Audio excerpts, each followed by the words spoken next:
The most important question I got was, what is your legacy? Not a material legacy, but if life stops now, how do you want to be remembered? What is your frequency legacy? The Phoenix Frequency podcasts are results from that question. When all seemed burnt in your life, the fertile ash of a phoenix is filled with compassion, love, forgiveness, empowerment, intuition, wisdom, generosity, creativity, resilience, a balance of an evolution and involution, what is needed to rise. I am Nienke van Bezooijen and I live my Phoenix frequencies. On a weekly basis, I share my insights, my resources, and I have guests who Phoenix themselves. If it resonates to you, you're welcome to rise.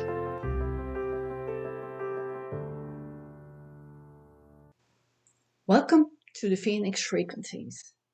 Good grief.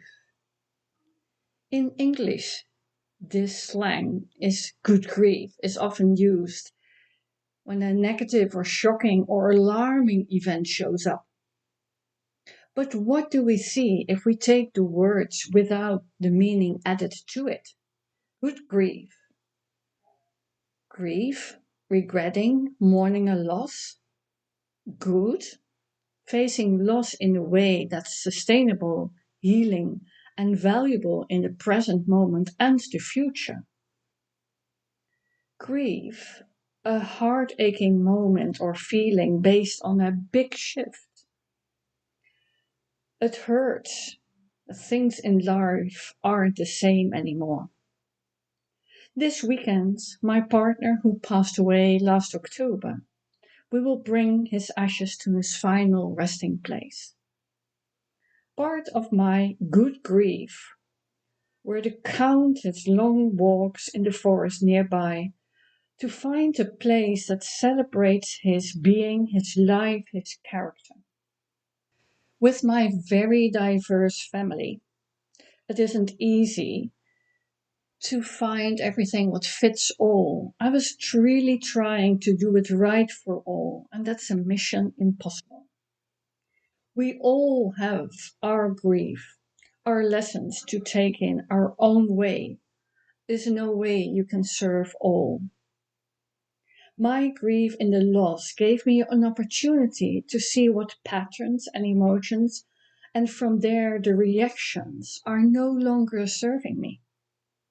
For me, it's the heart that brings me a smile and gratitude that all he gave to me, to my family, to my children. The grief became painful and depleting and sad when my head pulled me to what could have been different.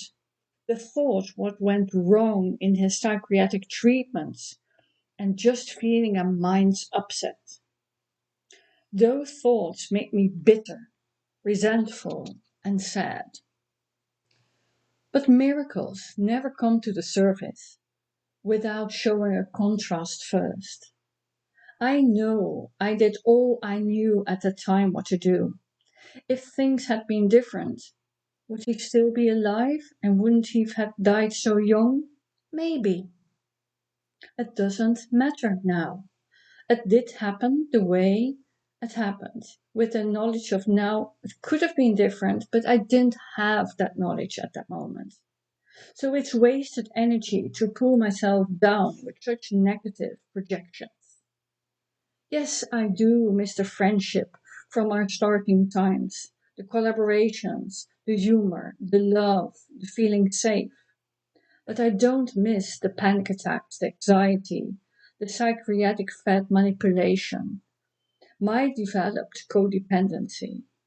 I don't miss the isolation and stigma of his psychiatric problems, the suffocation feeling it gave me. It was him or me.